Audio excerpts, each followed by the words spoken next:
Kambal kinuwelyohan ang isang guest speaker at sinabing panagutan nito ang kanilang ina dahil siya ang tunay nilang ama. Pero nagulat ang lalaki dahil wala daw siyang anak. Magandang araw po sa lahat.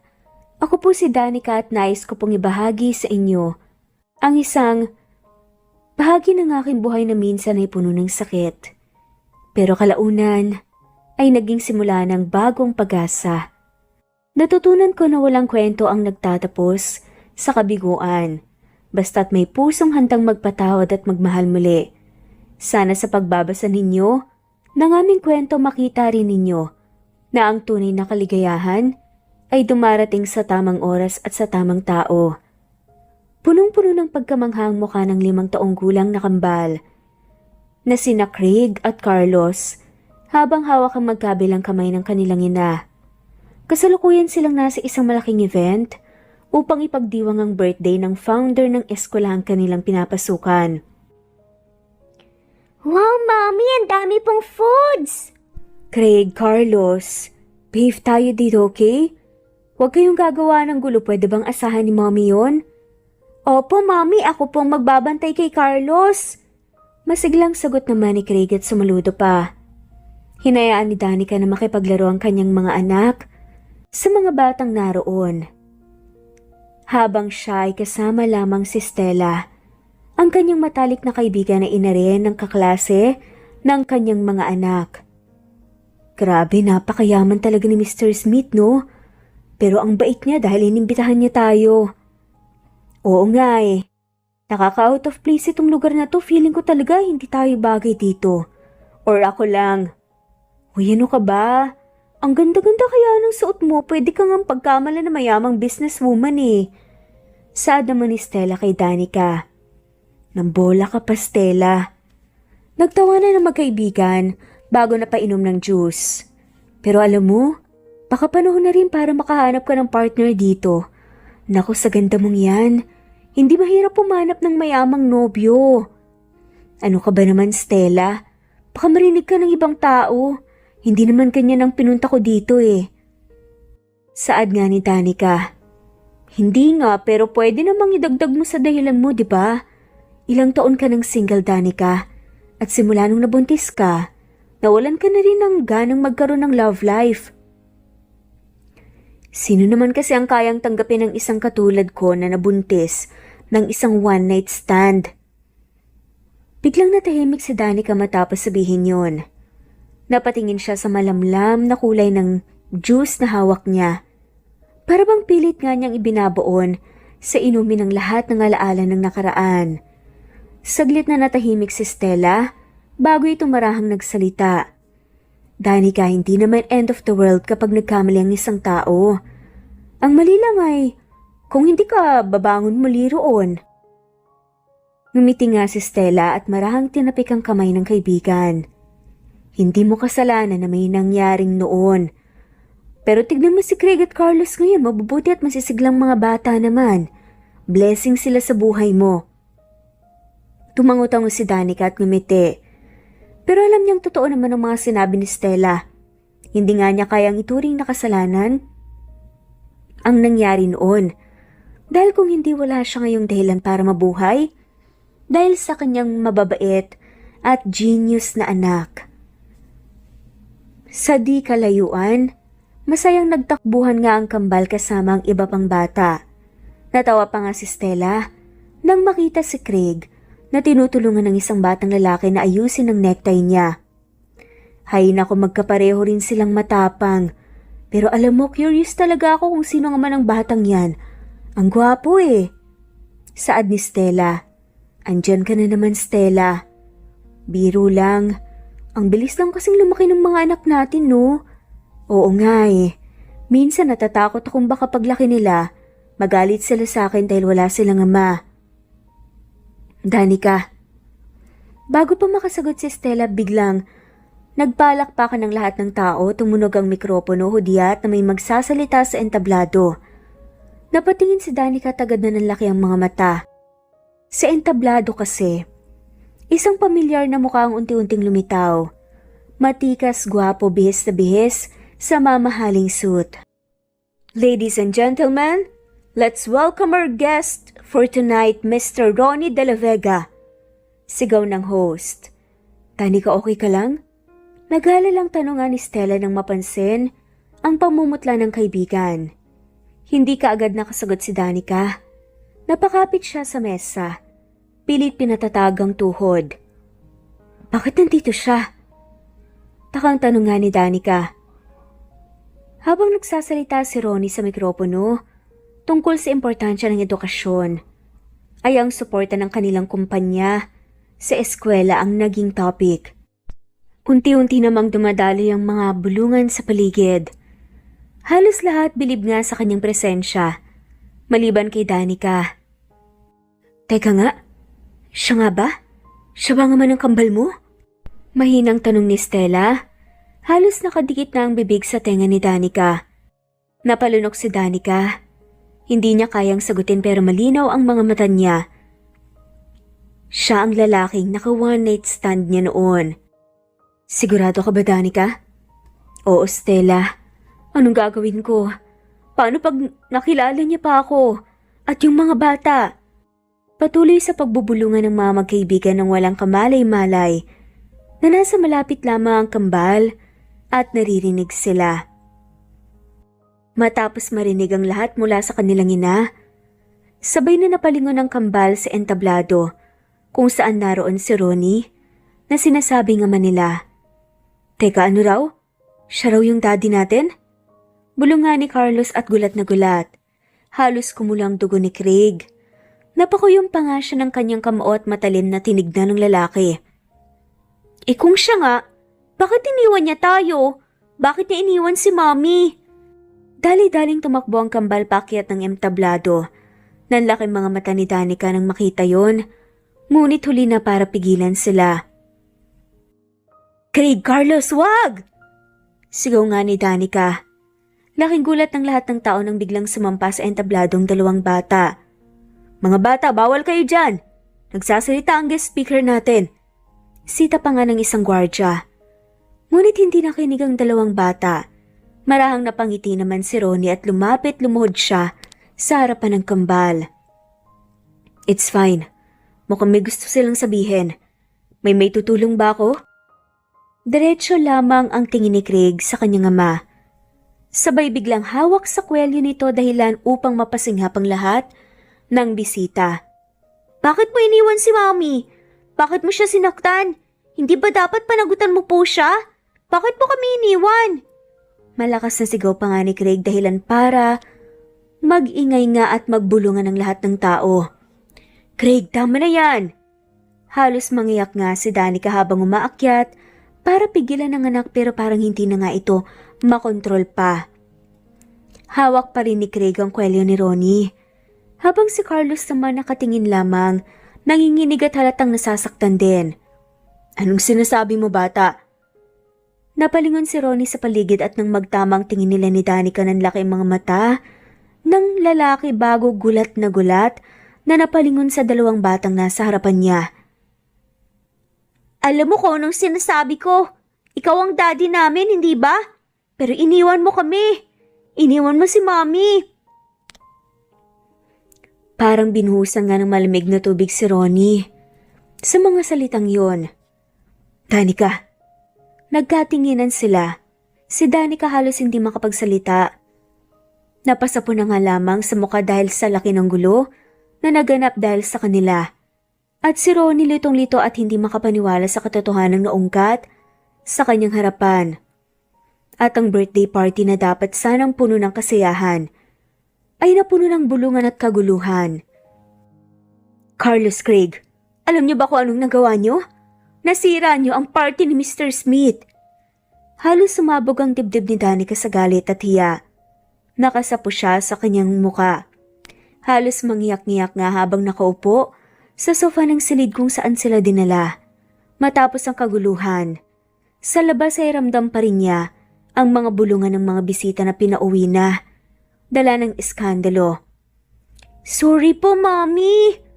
Mahina at malungkot na wika ni Carlos habang nakayuko at hawak-hawak ang dulo ng kanyang polo. Oo nga, Mommy, pero hindi ba totoo naman po ang sinabi namin? Dagdag pa nga ni Craig. Pilit na pinipigilan ng kanyang luha ngunit kita ang apoy ng galit sa kanyang mga mata. Pinabayaan niya tayo. Bago pa man makasagot si Danica, bumukas nga ang pinto.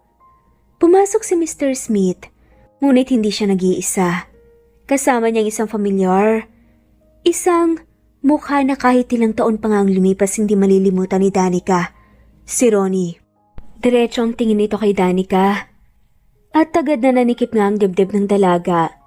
Kasabay ng paggangat ng lahat ng alaala ng gabing yun, naramdam niya ang bigat ng panahong lumipas. Mr. Smith, pasensya na po sa nangyari pasensya na po talaga. Itinaas ni Mr. Smith ang kanyang kamay, saka napabuntong hininga. Nangyari Danica. Pero mukhang marami kang kailangan ipaliwanag kay Mr. De La Vega. Nagkatinginan si Ronnie at Danica at nang makagat na nga lamang ang dalaga sa kanyang labit na paiwas ng tingin.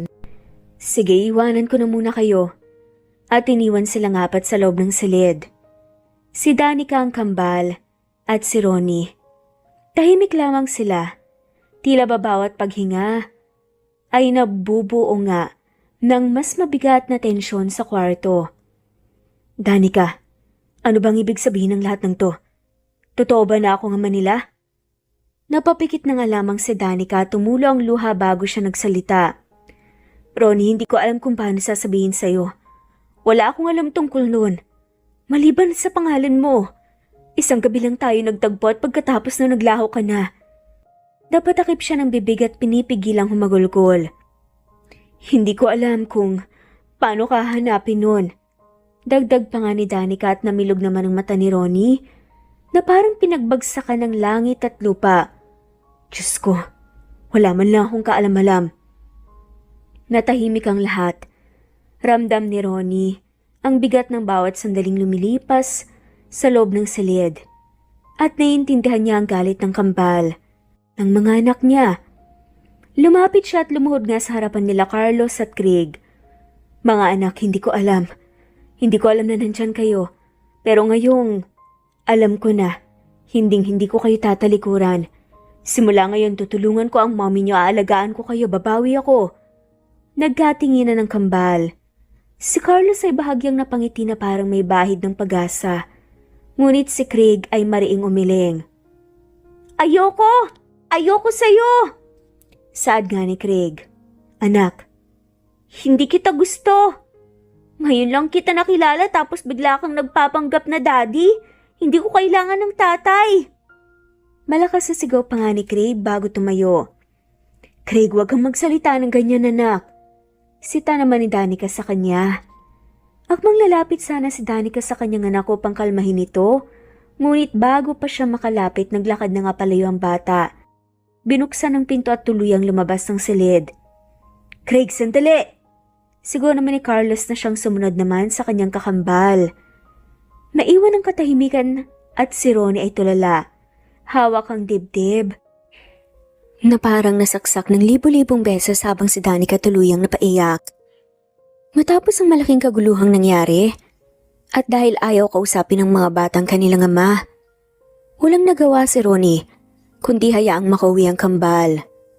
Habang pasakay sila sa sasakyan kasama si Stella at ang anak nito, tali-daling humabol si Ronnie at matagumpay na napigilan si Danica sa pamamagitan ng paghawak sa braso ng dalaga. Danica, pwede ba kitang makausap? Napalingon si Danica halatang hindi inasahan ang ginawa ni Ronnie. Hawak nito ang kanyang braso. Mahigpit ngunit hindi marahas. Sapat lang upang pigilan ang paglayo niya. Pasensya na, pero ayaw na akong kausapin ng mga bata. Sana ikaw naman, pakinggan mo ko. Mariing napapikit si Danica bago muling hinarap ang lalaki. Kita niya sa mga mata nito ang bigat ng pagkabigla. Ang pagkataranta ng isang lalaki ngayon lang nalaman na may iniwang malaking pagkukulang sa nakalipas. Ronnie, tapos na ang party. Nangyari na rin ang lahat. At hindi mo kailangan pilitin ang sarili mo. Hindi, Danica. Mali. Hindi pa tapos, alam kong huli na. Pero ayoko manatiling ganito. Gusto kong gawin ang trabaho ko bilang ama. Kahit ngayon lang. Kahit huli na. Napakagat ng labi si Danica. Pinipigilan nga ang mga luhang gustong kumawala sa kanyang mga mata. Hindi mo kailangan gawin yan. Dahil lang sa konsensya mo. Kung gagawin mo lang ito dahil guilty ka, mas mabuting wag na lang. Hindi ko pinaako sa iyo ang obligasyong to, Ronnie. Noon at kahit ngayong alam mo na ang totoo. Obligasyon ko to, Danica. Wala kang alam noon. Pero hindi ko kayang ipikit ang mata ko ngayon. Ayokong dumating ang araw na sabihin nilang wala akong ginawa. Hindi ko kayang talikuran lang ang lahat ng to. Natahimik si Danica sa isang iglap. Bumalik sa alaala niya ang mga panahong mag-isa niyang pinasa ng lahat. Ang pagbubuntis, ang panganganak, ang pagpapalaki sa kambal. Lahat niyon wala si Ronnie. At walang kaibahan kung gugustuhin man itong magpakaama ngayon. Huminga siya ng malalim. Sa kamarahang hinalis ang braso mula sa pagkakahawak ni Ronnie. Pasensya na, Ronnie. Sa gulong dinulot ng mga anak ko, hindi ko ginustong mangyari yon. At hindi ko inasahang di tayo magkikita ulit. Pasensya na. Bago pa muling makapagsalita si Ronnie, tumalikod na si Danica at naglakad patungo sa sasakyan. Sumunod agad ang tingin ni Ronnie, hawak ang kamao, pinipigilang habulin muli ang babae. Mula sa loob ng kotse, dumungaw si Carlos at napatingin kay Ronnie nang may halong kuryosidad. Ngunit sa tabi nito, si Craig ay mariing nakatingin sa malayo, ayaw man lang igawad ng isang sulyap sa kanilang ama. At sa isang iglap, umandar na ang sasakyan at naiwan si Ronnie na nakatayo ng mag-isa at walang magawa upang pigilan ang kaniyang mag-iina. Kinabukasan, habang nasa sala at pinapanood ang kambal na naglalaro, hindi maiwasan ni Danica ang maalala ang nangyari kagabi. Buong gabi siyang nagpagulong-gulong sa kama. Iniisip ang mga mata ni Ronnie habang kinakausap siya nito, ang mga mata ng isang lalaking biglang naharap sa katotohanan na may hindi pala siya nakikilalang mga anak. Ano na nga bang mangyayari sa amin? Tanong nga ni Danica. Nasa sahig sina Carlos at Craig gabala sa kanilang gawain. Si Carlos masinop na nagdodrawing sa isang papel, gamit ang makukulay na Crayola. Si Craig naman ay nagbubuo nga ng laruan niyang tren at seryosong nagkakabit ng bawat piraso ng laruan. Mommy, ano pong klase ng tao ang daddy namin? Biglang saad nga ni Carlos at parang binuhusan ng malamig na tubig si Danica. Kumirot ang dibdib niya. Sa dami ng mga tanong na pwedeng maisip ni Carlos, ito pa talaga at ito ang pinakamahirap sagutin. Hindi ko pa masyadong kilala ang daddy niyo, anak eh. Pasensya na ha. Bahagyang bumagsak ang balikat ni Carlos na pabuntong hininga naman si Danica at bahagyang kumunot ang noo. Napansin ito ni Craig at agad nga siyang sumabat nang may matalim na tono. Carlos, hindi ka na dapat naging curious pa sa dati natin. Hindi naman natin siya nakasama, hindi natin siya kilala. Pero pa dapat pa din kilalanin natin siya. Parang hindi naman siya bad person eh. Sagot nga ni Carlos at tumayo bigla si Craig.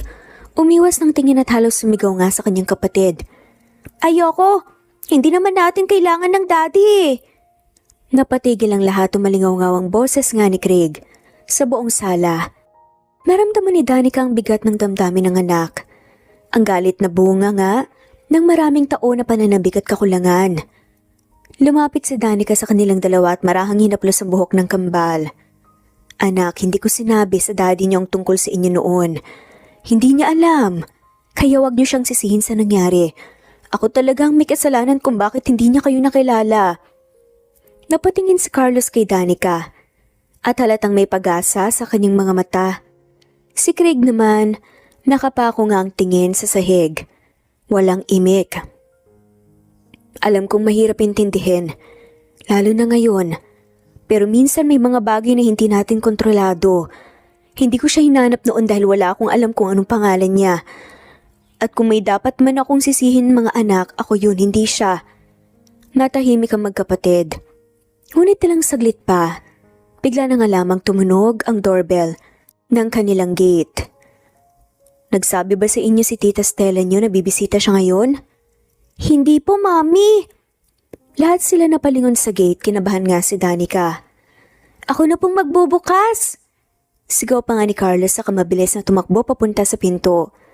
Napasunod nga si Danica at Craig, dala ang kuryosidad. Ngunit, nang bumukas ang pinto, tila ba nanigas na nga lamang sila sa kanilang kinatatayuan. Nakasalubong nga niya ang mga mata ng binata. Pagod, puno ng kaba, ngunit may apoy ng determinasyon. Nakatayo ito hawak ang isang maliit na paper bag, tila ba isang regalo. Danica, pasensya na sa biglaang pagpunta. Paano mo na lamang dito kami nakatira? Napakamot nga si Ronnie sa kanyang ulo. Well, humingi ako ng tulong kay Mr. Smith.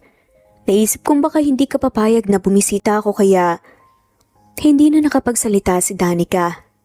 Napatingin siya sa kanyang mga anak na tulad niya ay gulat na gulat din. Pasok ka. Mainit dito sa labas. Daddy! Pulalas nga ni Carlos, saka lumapit kay Ronnie at hinawakan ang kamay nito. Carlos, payakap naman. Saad nga ni Ronnie. Sa kabila ng marahang banta ni Danica, hindi natinag si Carlos at nagpatuloy pa rin sa paglapit sa kanyang ama. Tama ba yung narinig ko? Tinawag mo akong daddy? Kitang-kita ni Danica ang sayang nakaukit sa mukha ni Ronnie dahil lamang sa simpleng pagtawag ni Carlos ng daddy sa kanya. Opo, daddy naman po namin kayo, di ba? Craig? Hindi naman sumagot ang isa sa mga kambal na si Craig. Umiwas lamang ng tingin ng bata. Pagpasok nga ni Ronnie sa loob ng bahay, agad niyang inilapag ang paper bag sa mesa. Binuksan niya yon at nilabas nga ang dalawang kahon ng laruan. Isa para kay Carlos at isa para kay Craig. Pasensya na kung ganito lang. Pero gusto ko sanang magsimula kahit sa maliit na paraan. Hindi ko kayang bawiin ang lahat ng taon na wala ko. Pero pwede kong itama ngayon, mga anak. Kinuha agad ni Carlos ang kahon at napangiti nga nang makitang isang set ng makukulay na Lego. Wow! Thank you po, Daddy! Masiglang sabi niya sabay yakap kay Ronnie. Samantalang nanatiling nakatayo si Craig sa sulok. Nakataas ang baba at hindi man lamang tinitignan ang laruang para sa kanya. Naglakas loob si Ronnie na muling iabot sa batang laruan. Craig, para sa iyo to. Masuyong saad nga ni Ronnie. Pero hindi gumalaw ang bata, sa halip malamig ang boses nitong sumagot. Hindi ko kailangan yan. Papasok na ako sa kwarto ko.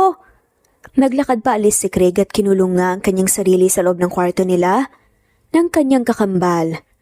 Parang sinaksak ang puso nga ni Ronnie habang pinapanood ang pag-alis ng kanyang anak.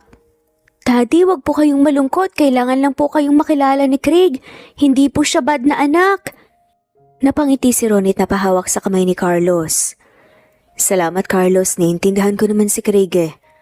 Alam kong mahirap na tanggapin lang ako matapos ang ilang taon na wala ako sa tabi niyo. Hayaan mo, anak. Hindi ko susukuan ng kapatid mo. Tahimik na nakinig nga si Danica sa isang sulo habang naghahanda ng malamig na maiinom para kay Ronnie.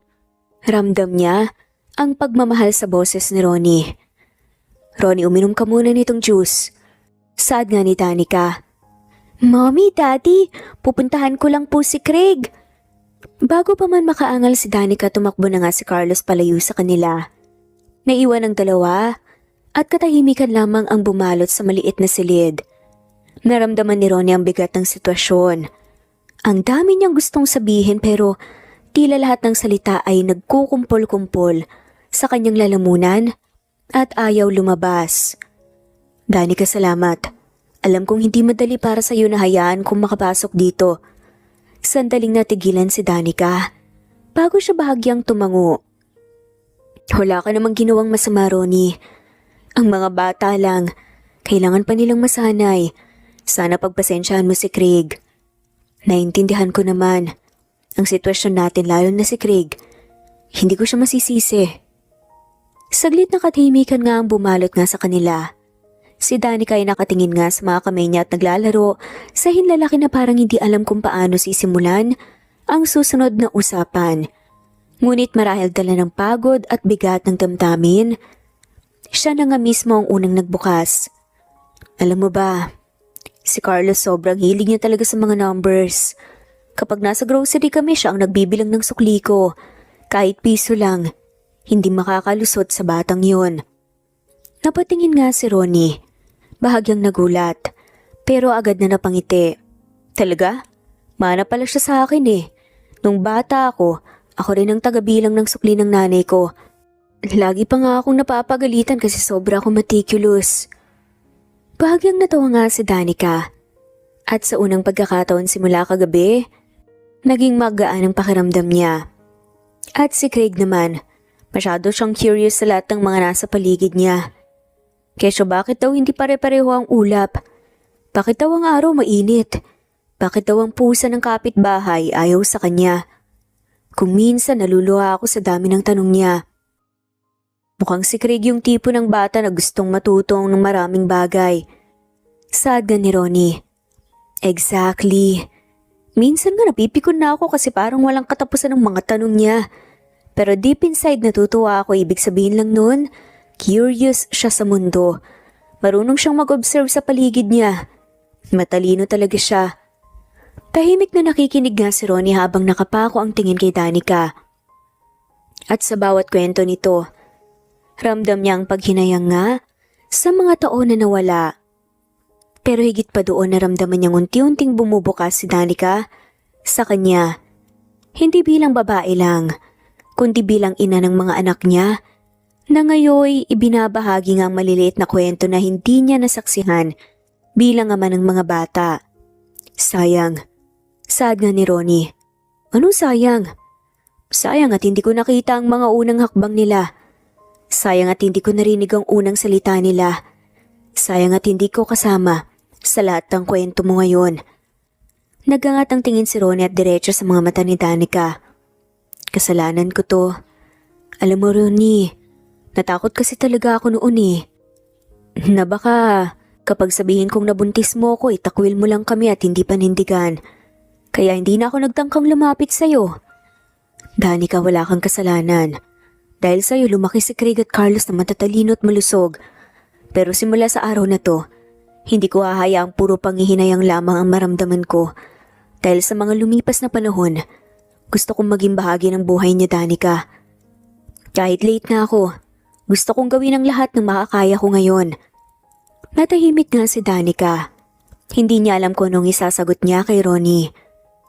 May bahagi sa puso niya na nagsasabing mag-ingat na baka lahat ng ito'y panandalian lang.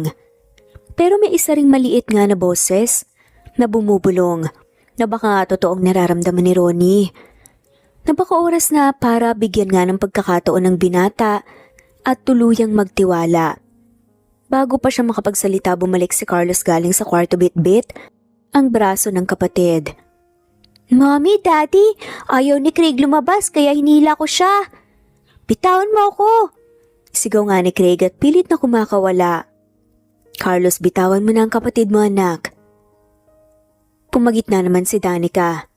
Pinitawan ni Carlos si Craig na kangusang bata at hindi man lamang lumilingon sa gawin ng kanyang mga magulang. Tamang-tama, hindi ba't plano nating mag-picnic bukas? Gusto mo bang sumama, Ronnie?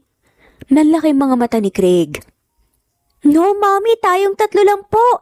Walang ibang taong dapat sumama sa atin eh. Singhal nga ni Craig. Natigilan naman si Ronnie at halatang nasaktan sa narinig. Huwag mo na akong tatawagin ulit, Carlos. Masungit na saad nga ni Craig. Muling naglakad si Craig pabalik nga sa kabilang kwarto at sumunod naman si Carlos at muling naiwan si Danica at Ronnie. Mukhang hindi magandang ideya na sumama pa ako sa inyo bukas, Danica. Pero salamat sa pag-consider na isama ako. Susuko ka na agad? Tanong nga ni Danica. Napangat ang tingin nga si Ronnie. Anong ibig mong sabihin? Sabi ko susuko ka na baka agad. Dahil lang sinabi ni Craig na ayaw niyang kasama ka? Pero mukhang ayaw niya, Danica. Baka masira lang ang araw niya kung sasama ako sa inyo.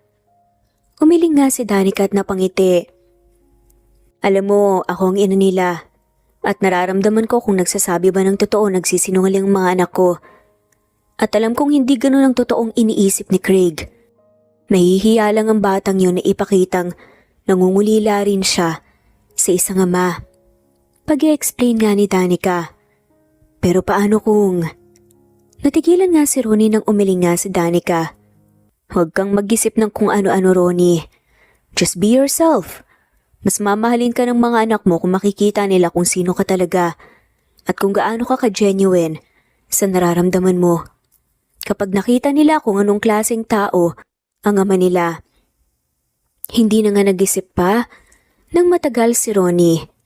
Sapat na sa kanyang mga salita ni Danica upang palakasin nga ang kanyang loob at muling magkaroon ng pag-asa. Maraming salamat, Danica.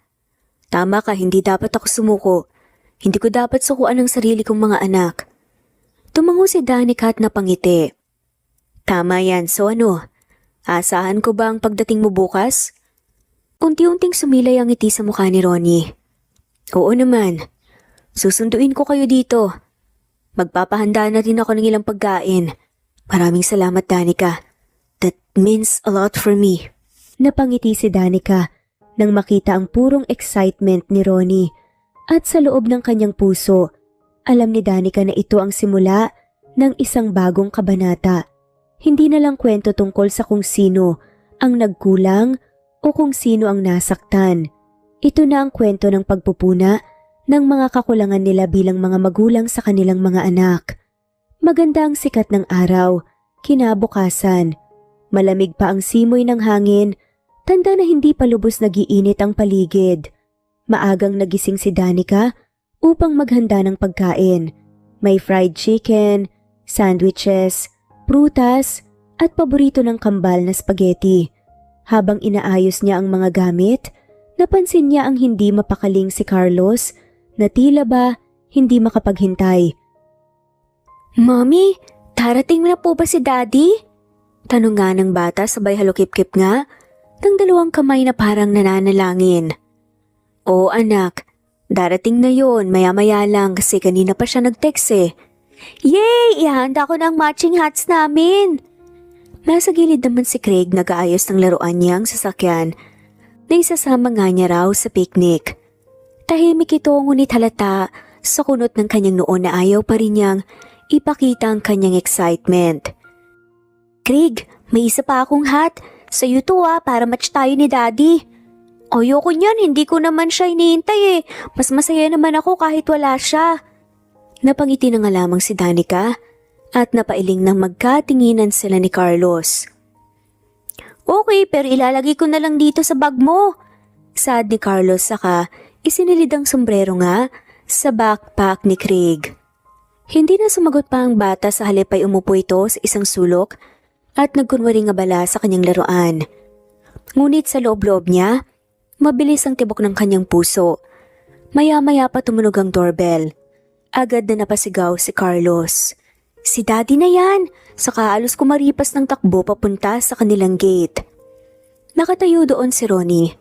Nakaputing polo shirt at maong at may dala pa ang malaking picnic basket at cooler. May ngiti sa kanyang labi. Ngunit halata rin ang kaba sa kanyang mga mata. Good morning, Carlos.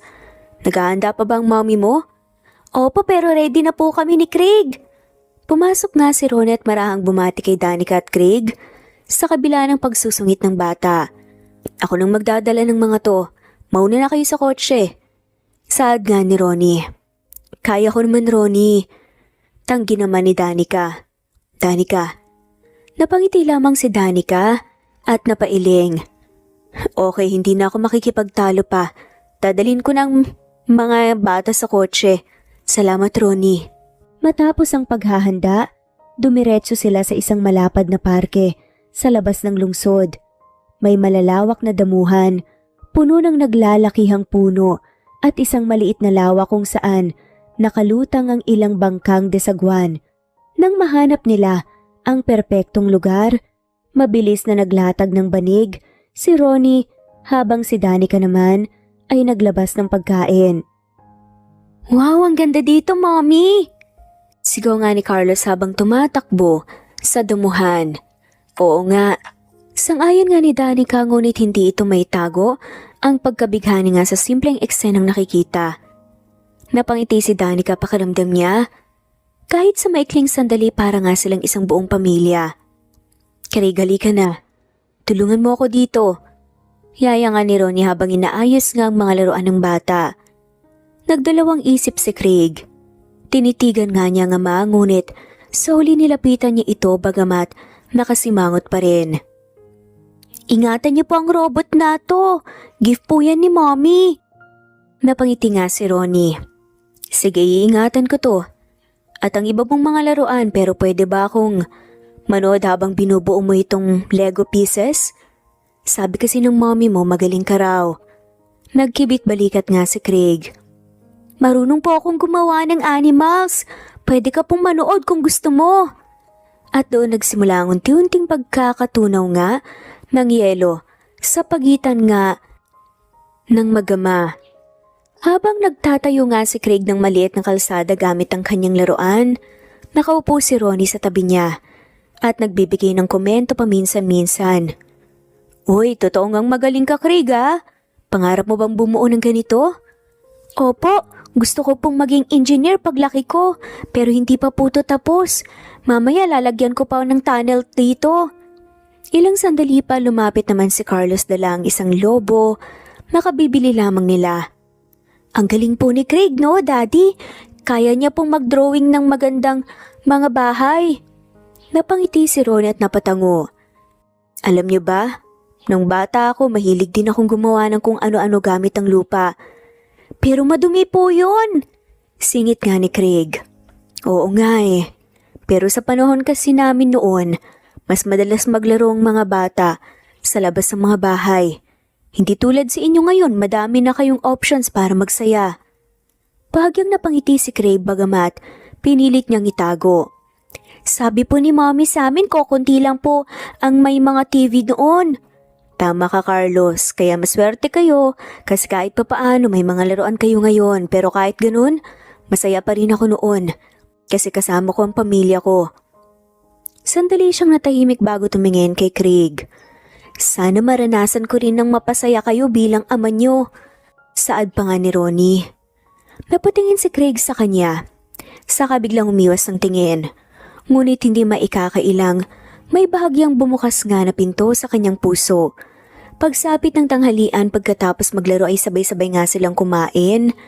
Si Ronnie ang nagdala ng spaghetti at fried chicken. At halos matawa siya nang makitang halos lamunin nga ni Carlos ang buong plato. Daddy, ang sarap po nito. Luto niyo po?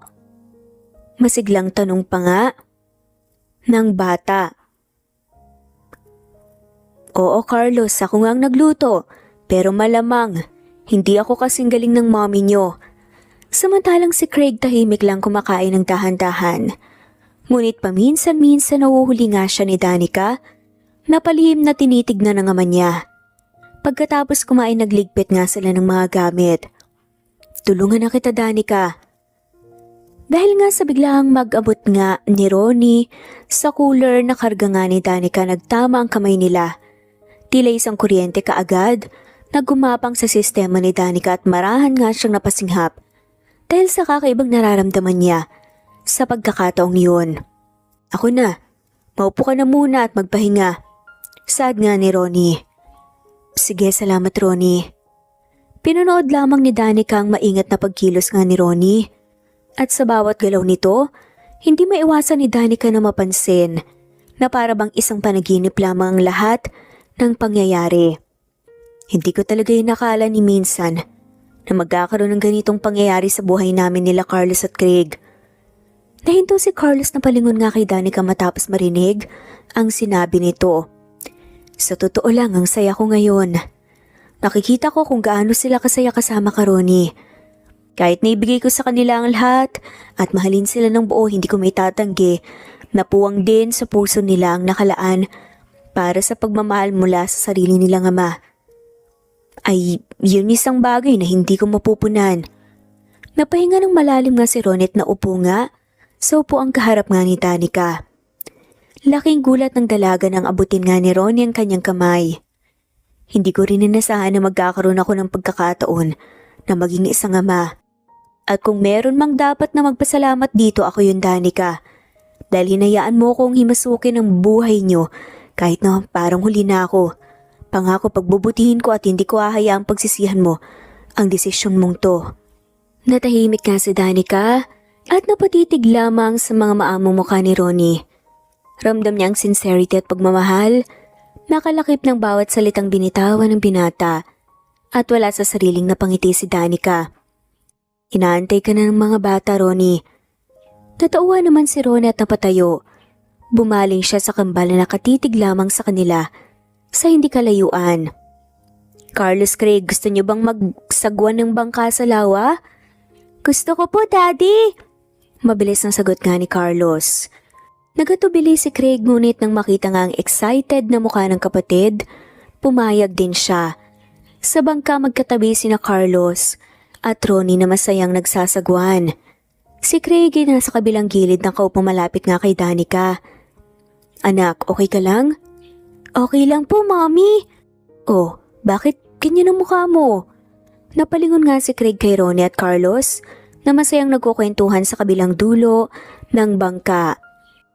Mommy, iiwan po ba tayo ulit ni Daddy? Kasi po, kung iiwan lang po niya tayo, ayoko na pong mapalapit sa kanya. Napangiti si Danica at napahawak na nga lamang sa kamay ng kanyang anak. Ngayon mas malinaw niya nang naiintindihan ang nararamdaman ni Craig at kung bakit nagiging mailap ito kay Ronnie. Hindi ko alam kung anong mangyayari sa future, anak. Wala namang nakakaalam. Pero base sa nakikita ko, mukhang totoo ang mga sinabi ng daddy mo. Mahal niya ako. At gusto niyang bumawi. Hindi niya kayo basta-basta iiwan. Napatitig si Craig kay Ronnie. Sa unang pagkakataon hindi na puno ng galit ang kanyang mga mata. May konting pag-alinlangan pa. Pero may kasama na ring pag-asa. Matapos ang lahat ng laro at kasiyahan, nagpasya na nga lamang silang magpahinga sa ilalim ng malaking puno. Natulog nga si Carlos sa banig samantalang si Craig ay abala sa kanyang laruan. Naiwan sina Ronnie at Danica na magkatabi, parehong nakatanaw sa malawak na damuhan. Ang bilis ng araw, no? Palubog na ang araw. Maraming salamat ulit, Danica. Bahagyang natawa si Danica. Nakailang sabi ka na niyang araw na to, Ronnie. Alam mo, hindi mo kailangan magpasalamat ng paulit-ulit. Ginawa ko lang kung ano sa tingin ko ang makabubuti para sa mga bata. Pero, aside sa mga bata, gusto ko namang pag-usapan ng tungkol sa atin. Natigilan nga si Danica matapos marinig ang sinabi ni Ronnie. Hindi niya magawang titigan ng binata. Ronnie, hindi naman kailangan na magkaroon tayo ng totoong relasyon. Lalo na kung gusto mo lang gawin para sa mga bata. Paano kung hindi? Paano kung gusto ko pa talaga at gusto pa talaga kita? Natigilan nga si Danica at sa wakas napalingon nga din sa lalaki. Anong ibig mong sabihin? Napalingon sila sa kambalat nang makita nga na natutulog na rin si Craig na higa nga si Ronnie sa banig at napahinga ng malalim habang nakatitig nga sa kalangitan. Alam mo bang, sinubukan kitang ipahanap noon pagkatapos ng nangyari sa atin? Napatitig si Danica sa lalaki. Hindi niya alam kung paano niya sasagutin ang pagtatapat na yon. Pero wala akong kahit na anong impormasyon tungkol sa'yo. Hindi ko alam kung sinong mga kaibigan mo nung araw na yon. Eventually sumuko rin ako at yun ang pinagsisihan ko ngayon. Kung nagpatuloy ako baka nahanap kita at nalaman ko ang lahat ng to nang mas maaga. Pero hindi pa naman huli ang lahat ngayon, diba, Danica? Nagtama ang kanilang tingin. Walang salitang lumabas sa bibig ni Danica. Ngunit ramdam niya ang bilis ng pagtibok ng kanyang puso na siyang nagsusumigaw nga ng damdaming hindi niya masabi. Hindi natin kailangan magmadali. Sapat na sa akin na magsimula tayo dito. Dahan-dahan, walang pilitan. Basta ang importante kasama ko kayo. At itong lahat ng to, hindi lang para sa anak natin. Gusto ko ring mas makilala ka, Danica, at noon pa man matagal ko nang gustong gawin yon. Sandali silang nagkatitigan.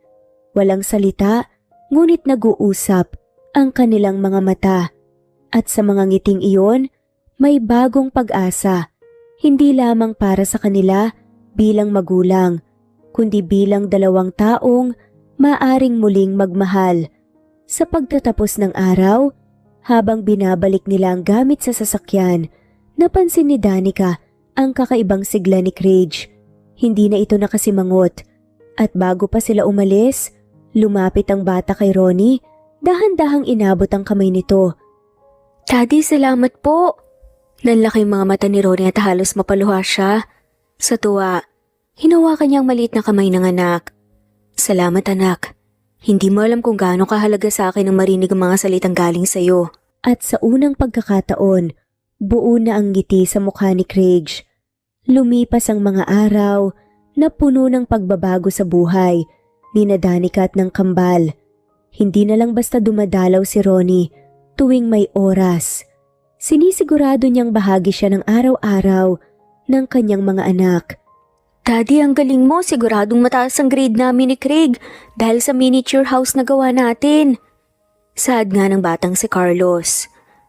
Napapalakpak na nga lamang si Carlos sa saya habang si Craig naman ay nakangiti rin. Mabuti naman at nagustuhan niyo. Hindi na kayo mamomroblema pa sa school projects niyo. Madalas ay sinasamahan ni Ronnie si Carlos at Craig sa school projects. Minsan ay siya pa ang naghahatid pa sa kanila. Sa mga weekends, siya ang nag-aalok na magluto ng merienda o magdala ng prutas para sabay-sabay nilang kainin. Unti-unti, nasasanay ang kambal na naroon ng ama nila at sa bawat araw na lumilipas, napapansin ni Danica kung paanong unti-unting nawawala ang malamig na tingin ni Craig kay Ronnie. Ngunit hindi lamang ang mga bata ang nagbago. Maging si Danica ay nakaramdam ng kakaibang tibok ng puso sa tuwing nakikita ang effort ni Ronnie. Sa bawat simpleng tulong, sa bawat ngiti at biro, muling bumabalik ang mga alaala ng panahong sila'y unang nagkakilala. Daddy, ano pong ginagawa natin dito sa flower shop? Abalang kumakain nga ng kanilang snacks sina Craig at Carlos nang makita nilang huminto ang kotse ng kanilang ama sa isang flower shop. Bibilhan natin ng mommy niyo. Po, hindi naman po birthday ni mommy ngayon na. Takang sad nga ni Carlos. Alam niyo mga anak, hindi lang naman dapat sa mga espesyal na okasyon tayo nag-effort para sa isang tao. Lalo na sa taong mahal niyo. Mahal mo, Daddy? Tanong nga ni Craig. Sabay ngisi. Napaiwas na nga lamang na tingin si Ronnie at nahihiyang bumaling nga sa mga bulaklak. Daddy, gusto ko rin pong magbigay kay mommy ng flowers. Masiglang saad nga ni Carlos. Ako rin po, Daddy, yung kulay white po na rose po ang gusto ko pong ibigay kay mommy. Napangiti si Ronnie, saka kinuha ang mga bulaklak na napili ng mga bata para sa kanilang ina. Hindi niya alam kung ito'y tamang pakiramdam, ngunit hindi niya rin kayang itanggi sa sarili na lumalalim na ang kung anumang nabubuo sa pagitan nila ni Danica. Ramdam din ni Danica ito at tila ba alam din ni Ronnie ang nangyayari dahil hindi lang siya nagpapakita ng malasakit bilang ama, kundi bilang isang lalaking muling handang manligaw. Isang hapon, matapos nilang sabay-sabay na maghapunan, abala si Carlos sa paglalaro ng kanyang drawing set habang si Craig ay nanonood ng cartoons. Si Danica naman ay nagliligpit ng pinggan sa kusina. Lumapit si Ronnie, may bahagyang kaba sa kanyang mukha at marahang nagsalita. Danica. Napalingon si Danica hawak ang basang plato. Ano yun, Ronnie? Huminga muna ng malalim si Ronnie bago nagpatuloy. Pwede ba kitang yayain lumabas bukas? Just the two of us, isang date. Napatigil si Danica at muntik nang mabitawan ng plato dahil sa gulat. Ha? Date? Tumango naman si Ronnie at seryosong napatitig sa dalaga. Oo. May alam akong bagong restaurant na hindi masyadong malayo dito. Masarap ang mga pagkain nila. Pero hindi ko pwedeng iwan mga bata. Saad naman ni Danica. Napaiwas ng tingin si Danica. Sa kaloob-looban niya, nagsusumigaw ang kanyang puso na pumayag. Ngunit may pag-aalinlangan pa rin ang kanyang isip. Nakausap ko na si Stella. Pumayag siyang maiwan muna sa kanya. Ang mga bata at nakausap ko na rin si Carlos at Craig. Ha? Kailan mo pa ito pinaghandaan? Hindi nakasagot si Ronnie. Napakamot na nga lamang siya sa kanyang ulo at nahihiyang napaiwas ng tingin. Mami, pumayag ka na po! Singit pa ng Carlos. Oo nga po, Mami. Doon muna kami kay Tita Stella. Saad naman ni Craig. Ngumiti si Ronnie halatang pinipigilan nga ang tawa. Halos hindi makapaniwala si Danica sa narinig mula sa kanyang mga anak. Grabe parang pinagkakaisahan niyo ako ngayon. Nagtawanan na lamang sila. Mommy, please! Saad ni Carlos sabay lapit kay Danica at hawak nga sa kamay ng dalaga. Date lang po naman, hindi naman po ibig sabihin magpapakasal ka agad. Carlos, hindi naman ako nag-iisip ng ganyan. Halos mamula ng parang kamati si Danica dahil sa sinabi ni Carlos at natawa na nga lamang si Ronnie. Mukhang suportado ako ng mga bata. Hindi na nakasagot si Danica. Nakaramdam siya ng mainit na kilig sa puso, ngunit may bahid din ng kaba. Tumingin siya kay Ronnie na nananatiling nakatitig sa kanya na puno ng pag-asa ang mga mata. Matagal siyang tumahimik bago sa wakas ay napabuntong hininga. Sige na nga. Mabilis na napangiti si Ronnie na tila ba nabunutan ng tinik sa lalamunan. Talaga, payag ka na talaga? Walang bawian yan Walang bawian. Malawak na napangiti si Ronnie na para bang nanalo sa loto. Nagtawa na naman sina Carlos at Craig sa saya. Yay! Magde-date sina Mommy at Daddy! Sigaw pa nga ng pilyong si Carlos. Kahit si Craig ay napangiti, bagamat pilit pa rin niyang itinatago. Samantala, si Ronnie ay hindi na maitago ang saya. Sa wakas, hindi lamang bilang ama ang kanyang papel. May pagkakataon na rin siyang muling maging lalaki sa buhay ni Danica.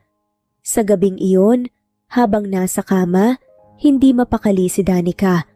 Pumikit siya, ngunit patuloy na bumabalik sa isip ang mga mata ni Ronnie na puno ng pag-asa, puno ng paninindigan.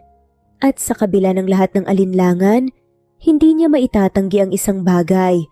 Matagal na rin niyang gustong maramdaman ulit ang ganitong klase ng pag-ibig.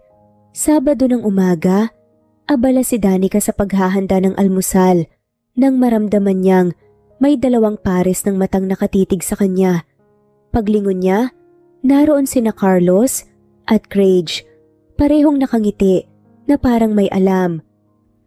Mami! Bungad nga ni Carlos. Ready ka na ba mamaya? Napatigil nga si Danica sa pagprito nga ng itlog. Napakunot noo si Danica. Ready para saan? Sa date niyo po ni Daddy. Napahirap nga si Danica at halos mabitawan ng hawak nila dahil nga sa gulat. Ang aga pa naman hindi ko naman siguro kailangan maghanda ng ganito kaaga. Ngunit hindi nagpatinag ang dalawa. Si Craig ay nagkunwaring seryoso. Dapat magayos ka, Mommy. Maganda ka na, Mommy, pero dapat mas maganda ka ngayon para mas ma-inlove si Daddy sa'yo. Natawa si Danica sa kamaingat na pinisil ang pisngi ng kanyang anak. Ikaw talaga, Craig. Salamat sa compliment Maganda ba talaga ako? Binubola mo lang ako. Maganda ka po, Mommy. Kaya nga po in love si Daddy sa'yo. Bahagyang namula ang pisngi ni Danica.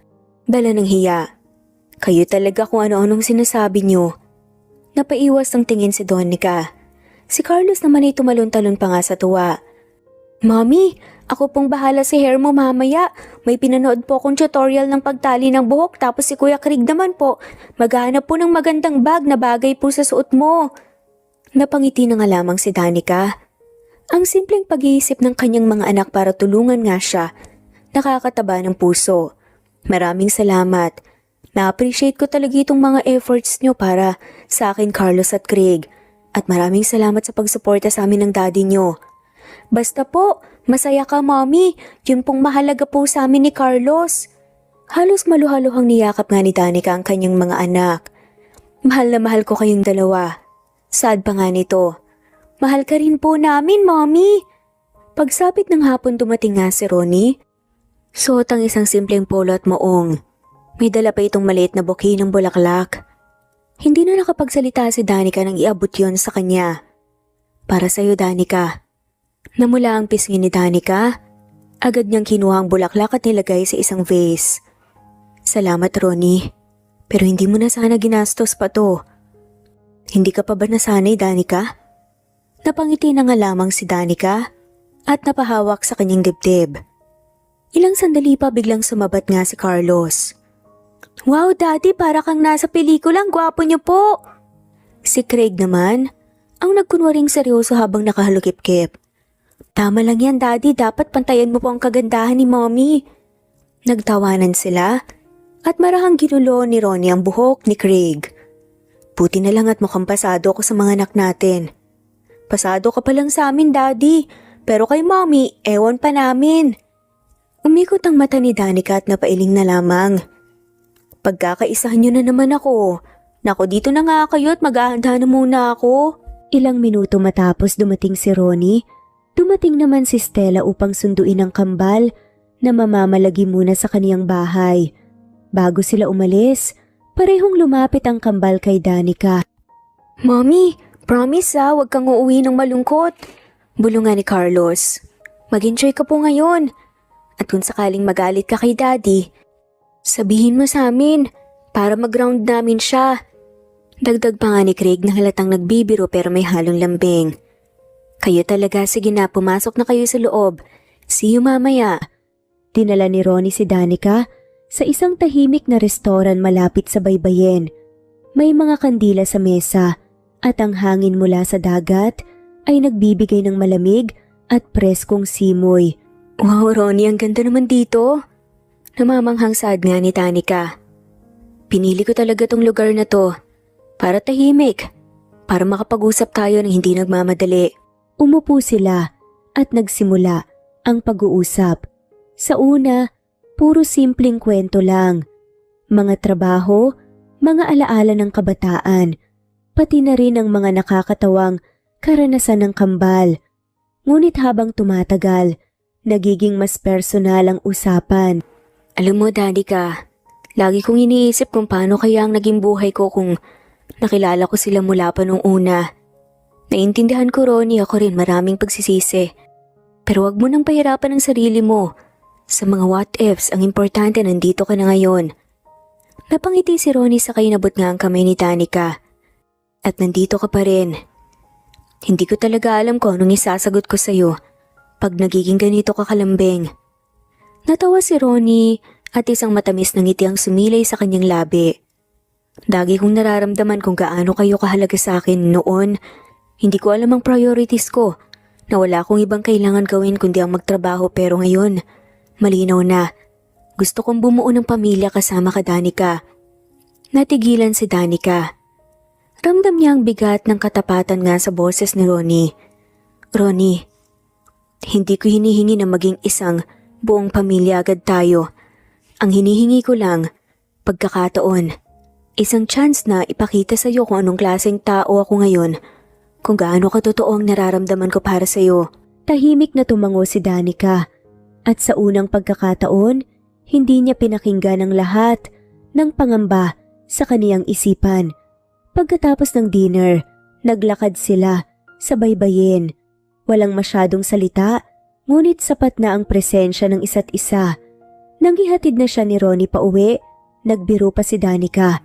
Salamat sa date at salamat din kasi hindi mo ako pinahiya sa harap ng mga anak ko nung niyaya kita.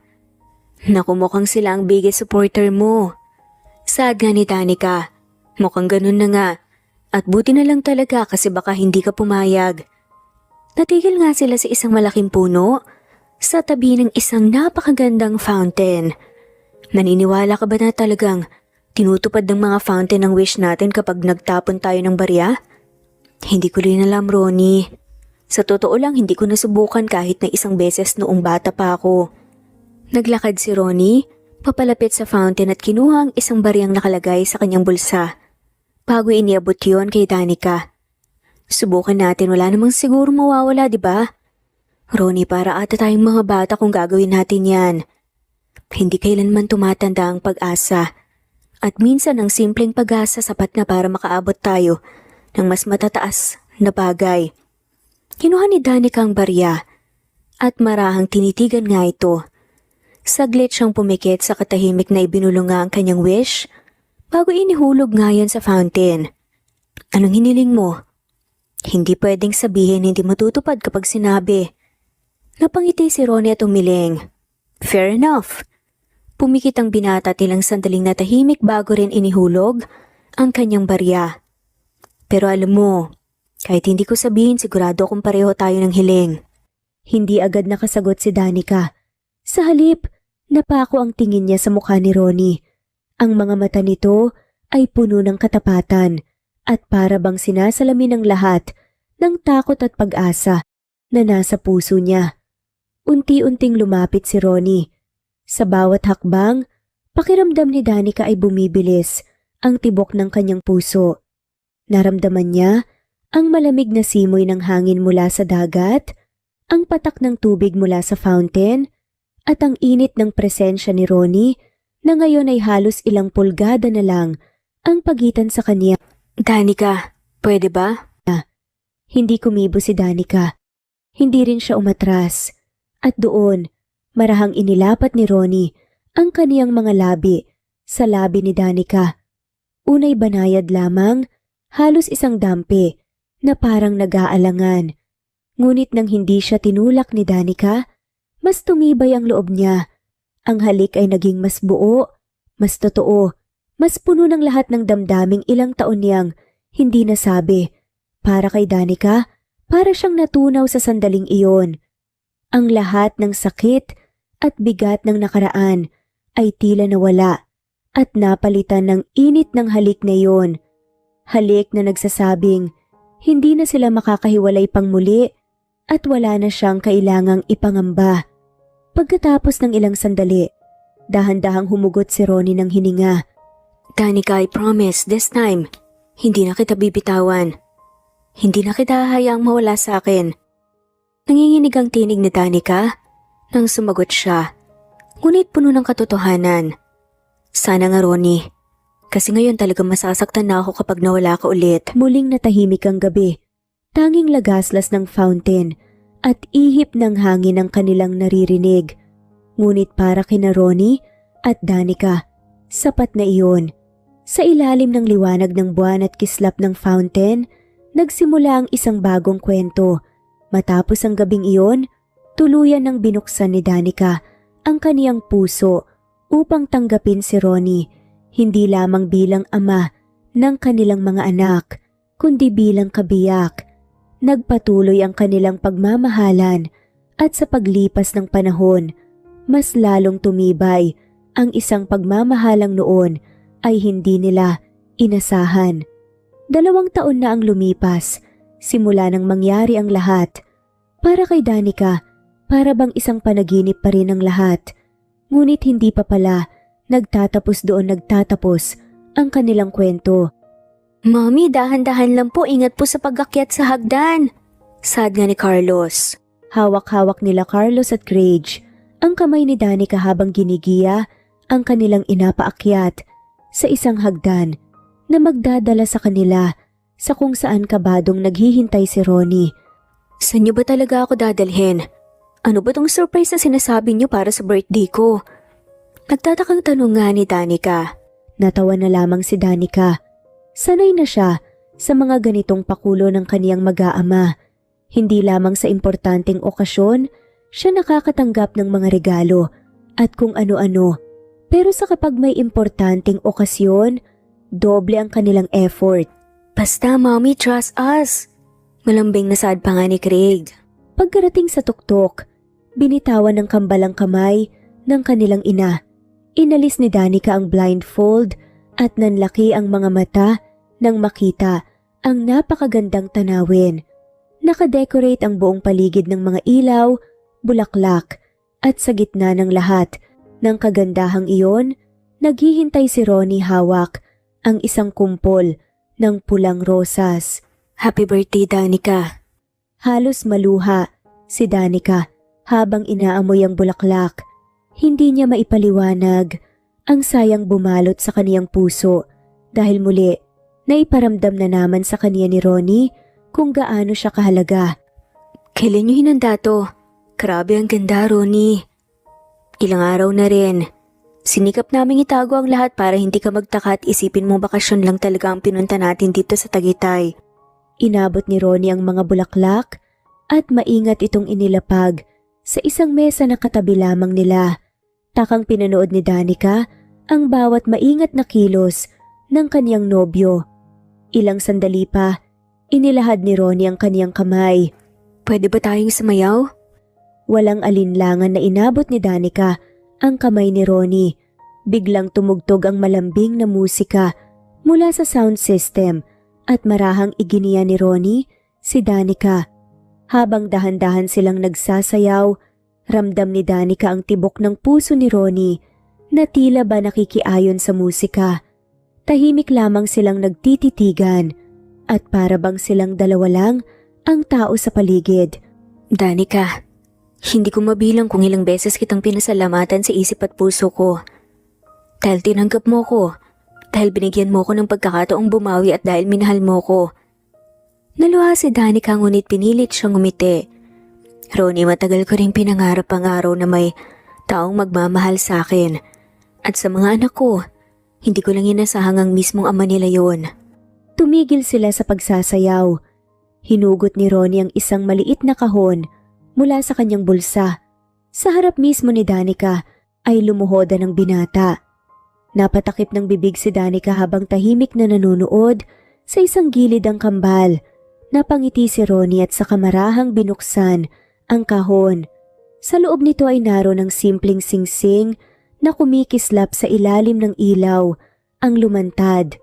Danica, matagal akong naging bulag sa tunay na halaga ng buhay. Pero nang makilala ko kayo ng mga anak natin, doon ko lang natutunan kung ano talaga ang ibig sabihin ng pamilya, ng pagmamahal.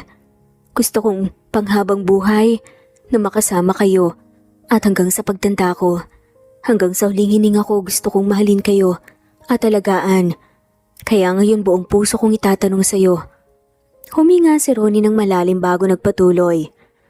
Will you marry me, Danica? Hahayaan mo ba ako maging asawa mo at maging tatay, hindi lang sa pangalan, kundi sa buong puso at bawat araw ng buhay ko? Humagulhol ng luha si Danica. Hindi niya mapigilang ilapit ang kamay sa kanyang dibdib. Ramdam ang sobrang kabog ng kanyang puso. Ilang saglit siyang natigilan, tila hindi makapaniwala sa nangyayari.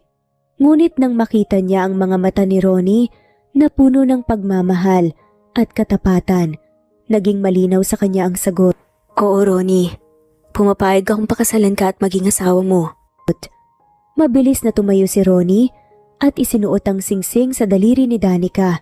Sa gitna ng hiyawan ng kambal at marahang pagtugtog ng musika, niyakap niya si Danica ng mahigpit, saka inilapit ang kanyang labi upang muling mahalikan ang babaeng minamahal. Salamat, Danica. Maraming salamat. Nagtatalo ng kambal sa tuwa. Hawak ang isa't isa habang sumisigaw. Yay! May forever na sina Mommy at Daddy! Congratulations, Mommy and Daddy! At doon, sa gitna ng mga ilaw, bulaklak at musika ng gabing iyon sa Tagaytay, nabuksan ang panibagong yugto ng kanilang kwento. Isang kwentong minsang puno ng sakit, ngunit ngayon ay ipagpapatuloy ng pag-ibig na tunay at walang hanggan. Ilang taon ang lumipas simula nang mag-propose si Ronnie kay Danica sa Tagaytay. Ngayon, hindi lamang sila buo bilang pamilya, kundi mas lalo pang lumago ang pagmamahalan at kasiyahan sa kanilang tahanan. Sa isang umaga, sa loob ng maliwanag at masayang bahay nila, abala sina Carlos at Craig sa paglalaro ng basketball sa bakuran. Ang kanilang mga tawa at sigawan ay umaalingaw-ngaw sa paligid, tanda ng pagiging masaya at payapang pamilya. Sa loob naman ng bahay nakaupo si Danica sa sofa habang buhat-buhat ang kanilang bunsong anak. Isang maliit na batang babae na pinangalanan nilang Clarice. Maputi at mahinhin ang kutis nito at ang maliliit na kamay ay kumakapit sa daliri ng kaniyang ina. Mami, pwede ba naming buhatin si Clarice? Tanong nga ni Carlos habang tumatakbo papasok mula sa bakuran. Sandali lang anak, mas mabuti kung nakaupo kayo bago niya buhatin. Nagmamadaling sumunod si Craig at umupo katabi ang kanyang kakambal. Maingat na inilapit nga ni Danica si Clarice sa kanilang mga braso. Ang cute talaga ng baby sister namin. Bulong nga ni Carlos, nakangiting pinagmamasdan ng sanggol. Parang anghel. Dagdag pa nga ni Craig, pero agad siyang nagkunwaring seryoso. Natawa si Danica at tinaplos ang ulo ng mga anak. Kayo talaga siguradong magiging mabuting kuya kayo sa kapatid nyo. Ilang sandali pa, pumasok si Ronnie mula sa kusina habang may dalang tray ng almusal. Nakangiti siyang pinagmamasdan ng eksena sa kanyang harapan. Ang kambal na masayang buhat-buhat ang kanilang kapatid at si Danica na nakatingin sa kanila ng may pagmamahal. Hindi ko talaga alam kung anong ginawa ko para maging ganito ako kaswerte. Nakangiti si Ronnie habang inilalapag ang tray sa mesa. Lumapit siya kay Danica at marangin nalikan nito sa noo. Lumapit ang kambal at sabay na yumakap sa kanilang ama. Daddy, promise mo lagi tayong ganito. Walang iwanan. Mabilis na niyakap nga ni Ronnie ang tatlong bata at si Danica. Yakap niya silang lahat at parang ayaw ng pakawalan. Promise, walang iwanan. At habang tumatawa ang kambal at si Ronnie na may nakatingin sa kanila ng may buong pagmamahal, alam nilang natagpuan na nila ang tahanang matagal na nilang hinanap. Isang pamilya, isang pagmamahalan, isang kwento ng panghabang buhay. Minsan ang nakaraan ay puno ng sakit at pagkukulang. Ngunit hindi dapat ito maging hadlang sa pagbibigay ng panibagong pagkakataon. Ang pagpapatawad at pagtanggap ay daan upang muling mabuo ang mga pusong minsang nagdurusa. Sa pagmamahal hindi kailanman huli ang lahat upang magsimulang muli. At higit sa lahat ang tunay na pamilya ay hindi sinusukat sa pagiging perpekto, kundi sa tibay ng pagmamahalan at pagtutulungan. At dito na nga po nagtatapos ang kwentong pagmamahalan ni Danica at Ronnie. Maraming salamat po sa lahat ng mga walang sawang sumusubaybay at shoutout po sa mga sumusunod.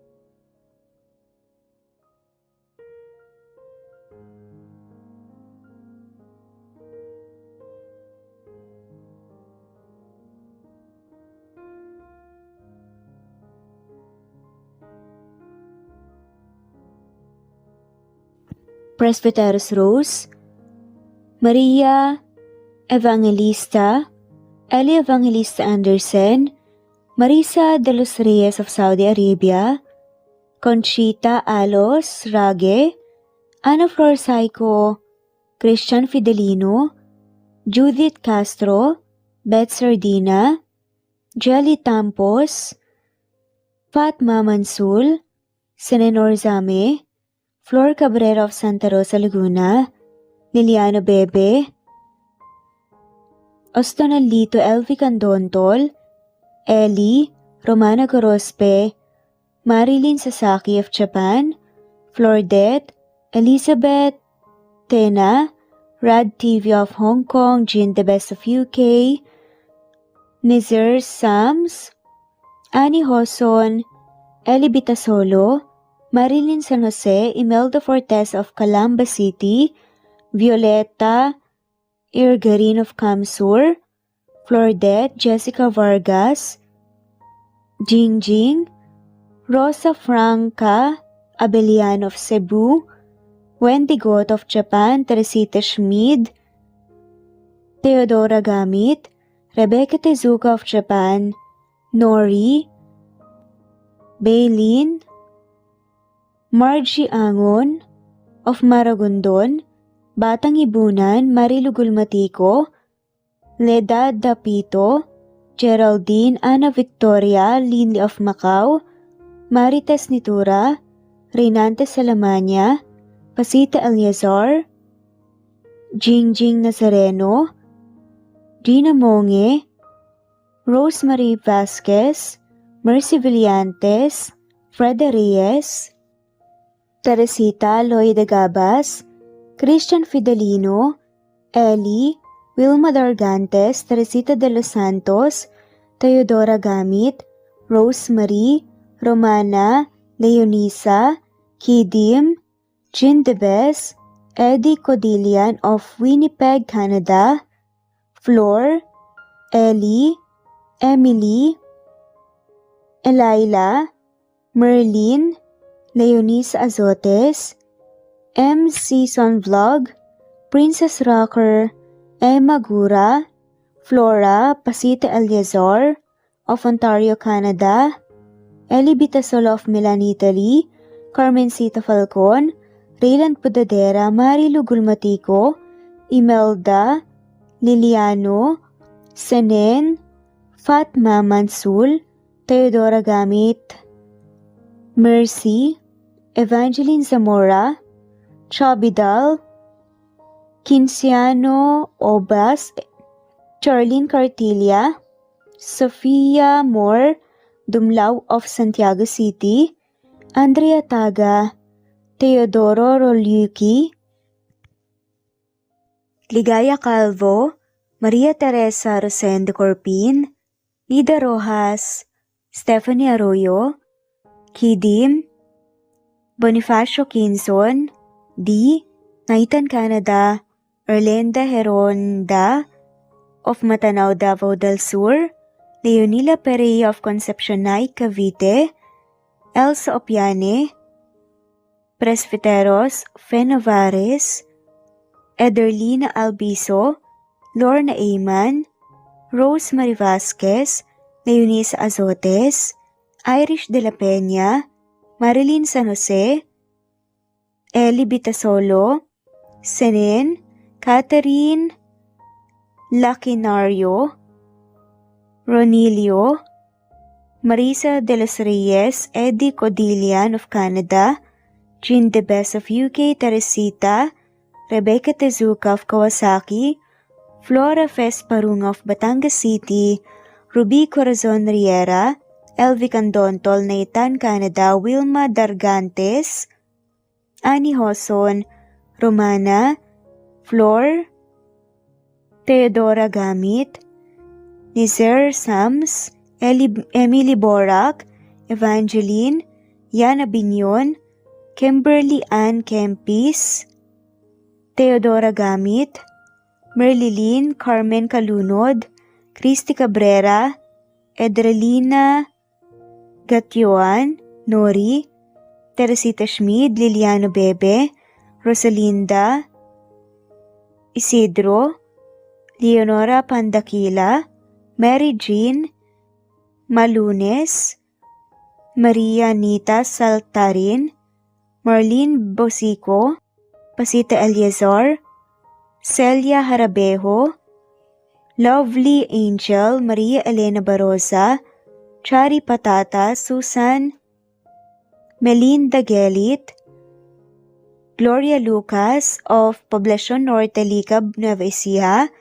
Francis Pilapil from Binganonan, Rizal, Ruby Corazon, Chabidal, Mary Joy Sabaresa, Lebuna Arnel, Angie, Reder, Kinciano Ebas, Lucia Baldo, Ara Adhani, Yamasuka, Evangeline Bautista, Mary Joy, Rodrigo Valerio of Balanga City, Bataan, Rosal, Rosalie, Ana Flor Saico, Carlo Gayorgor, Jelly Tampos, Rosemary Vasquez Presbiteros Rose, Eli Evangelista Anderson, Fe Navares, Ostonalito Catherine, Ara Adhani, Jean Debes of UK, Lily Sales, Rose Mebukadon of Saudi Arabia, Ellie, Liliano Bebe of Italy, Lily, Loida Gabas, Ellen Cervantes of Malolo City, Bulacan, Evangeline Zamora, Jennifer Odias of Claveria, Miss Oriental, Nori, Annalyn Divina Gracia, Merlilyn Linley, Nora Balias of Siargao Island, Meding, Elvi Candontol, Wilma Dargantes, Helen Murillo, Ara Adhani, Carmencita Falcon, Ederlina Albiso, Florence De Leon, Rebecca Tezuka, Annie Hoson, Matea Ejes, Nancy Navarra, Teresita Schmid, Mercedita San Jose of Antipolo City, Princess Rocker, Marilu Gulmatico, Ana Victoria, Imelda Fortes of Calamba City, Jan Lulete, Batang Ibunan, Pinay, Elsa Kimura, Fatima, Eli Ramirez of Caloocan, Liliano, Saida, Flordet, Helen Murillo, Jelly Tampos, Senen Orzame, Elaila, Leonisa Azotes of Bacolod City, Pasita Eliazar, Romana Gorospe, Flor Cabrera of Laguna, Carmencita Falcon, Ronilio, Conchita Alcos, Rosemary Vasquez, Elibita Solo of Milan, Italy, Marilyn San Jose, Fe Navares, Annie Hoson, Evangeline Zamora, Imelda Taay, Charlene Cartilia, Julieta Hermosura, Elvi Candontol, Teresita Schmid, Marilyn Sasaki, Christina, Jessica Vargas, Christian Fidelino, Marie Cristal Hilario, Elsa Opiane, Princess Rocker of Riyadh, KSA, Marisa de los Reyes, Merlilyn, Juliet Panlilio, Daisy Blaza, Susan of France, Mercy Villantes, Renalyn Obenza, Wilma Dargantes, Not Green Fox, Carmelita Mendoza, Marilyn Babula, Berry, Liliano Bebe, Presbyteros Rose, Medel Talon, Jane, Lani Pardillo, Marlene Kayanan, Leonisa Azotes, D.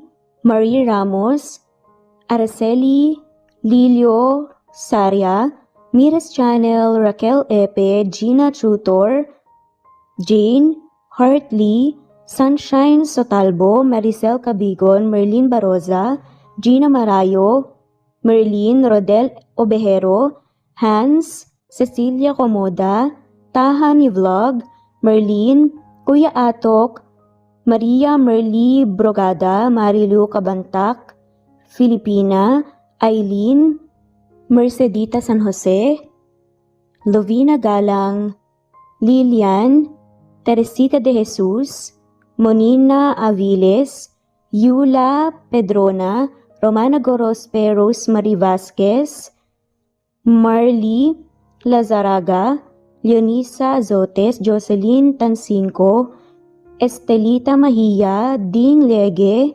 Marisa de los Reyes Arroyo, Leia Paul Vinar, Steve the Music, Rain, Presbyteros Rose, Ostonalito, Alex Saani, Matea Estrella, Agustina, Onaba Cogin, Jessica Vargas, Celine, Merlilyn Baroza, Annie Hoson, Elimana Lili, Mercy Villantes, Eli Evangelista Anderson, Eli Bitasolo of Italy, Ann Mariano, Fredelisa de Guzman, Carmencita Falcon, Merlin Bravo, Cecilia Ramos, Evangeline Zamora, Edralina Gatchoan, Marites Nitura, Agustina Niceto, Marian, Ann Aliflor, Lily Roda Barcial, Alma Ebdao, Minda Tandok,